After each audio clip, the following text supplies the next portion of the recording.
Black boy wholesale ફરી એકવાર તમારા માટે ટી શર્ટમાં ફૂલ સ્ટોક લઈને આવી ગયો છે। ટી શર્ટમાં વાત કરું તો મટીરિયલ હશે મેટી મટીરિયલ।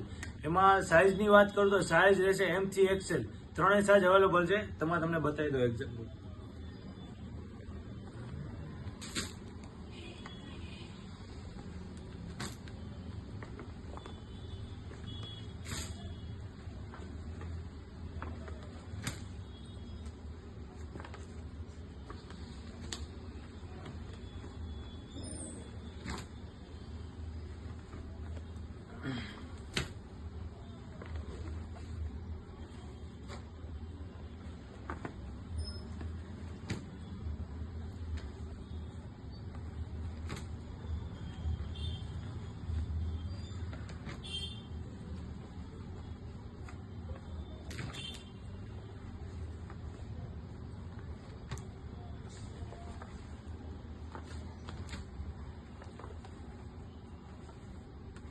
એકવાર તમને ટી શર્ટનું ફિટિંગ બતાવી દઉં।